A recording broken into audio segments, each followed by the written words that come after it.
Railway को बर्बाद करने का जो सबसे बड़ा कारण है वो ये है कि रेल इतना बर्बाद हो जाए कि उसको जो है अडानी के हाथ में बेच दिया जाए। जैसे इन लोगों ने क्या किया, बीएसएनएल में आप लोग क्या रिचार्ज दे रहे थे, सस्ता रिचार्ज दे रहे थे।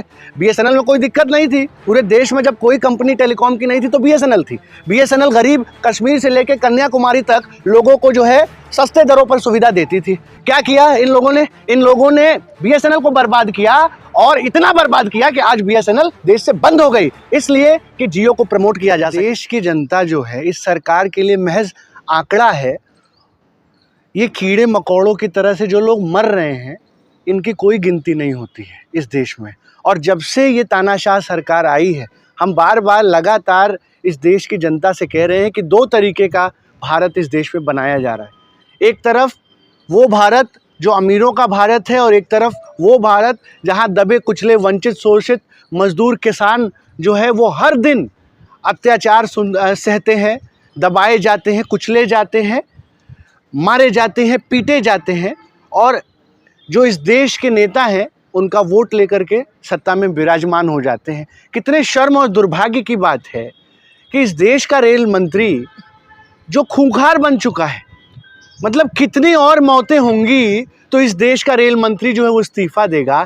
इससे बड़ा बेशर्म, इससे बड़ा निर्लज्ज रेल मंत्री हिंदुस्तान के इतिहास में नहीं हुआ है। मतलब इतनी मौतें हो गई, कोई जवाबदेही नहीं है, किसी के मतलब कानों पे जू तक नहीं रेंग रहा है कि मतलब इसका कोई आकर के जिम्मेदारी ले ले। ये कोई एक हादसा नहीं है, आज 50 से ज़्यादा रेल हादसे इस देश में हो गए, सैकड़ों लोगों ने जान गंवाई उस रेल हादसों में। अभी आप, ये तो कुंभ है, कुंभ ने इस देश की सरकार की जो खस्ता हाल व्यवस्था है उसका पोल खोल दिया। ये तो बहुत अच्छा हुआ, साक्षात भगवान ने इस देश को दिखा दिया कि ये जो मोदी सरकार कह रही थी कि हमने 12 साल में देश को विश्व गुरु बना दिया है, हमने जो है इस देश में विकास की मतलब लहर लेकर के आए हैं, आज वो सारा विकास इस देश की जनता ने उसका पोल खोल दिया है। और एक कुंभ का आपने आयोजन नहीं कर पाए।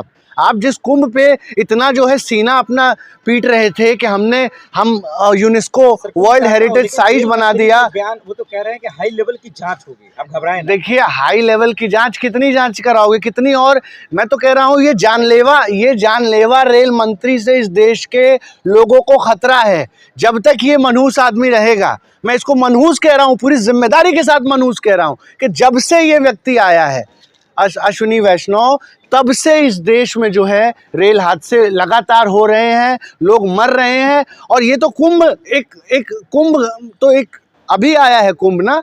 अभी आप इससे पहले देखो कि रेल की क्या खस्ता हालात हैं। आप देखिए, नॉर्मल डेज में भी आप अगर रेलवे में चले जाइए, जनरल की डिब्बे आपने ख़त्म कर दिया, एसी की बोगियां आपने बढ़ा दी। अब जनता कहाँ जाए भाई?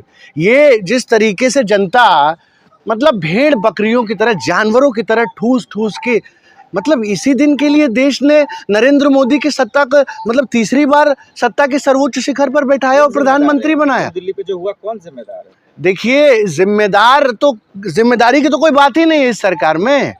जिम्मेदार कौन है?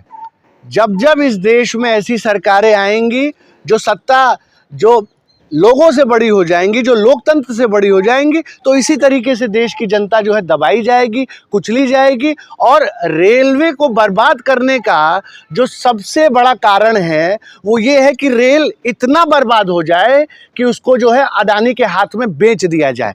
जैसे इन लोगों ने क्या किया, बीएसएनएल में आप लोग क्या रिचार्ज दे रहे थे, सस्ता रिचार्ज दे रहे थे।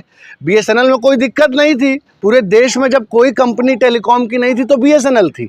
बीएसएनएल गरीब कश्मीर से लेकर कन्याकुमारी तक लोगों को जो है सस्ते दरों पर सुविधा देती थी।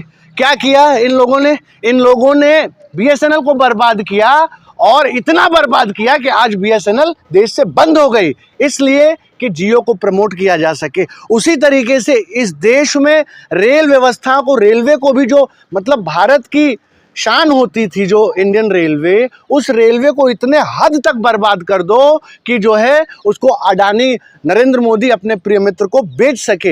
ये जिस तरीके से इस देश में आज एक ऐसी सरकार आ गई है जो देश बेचने में विश्वास करती है।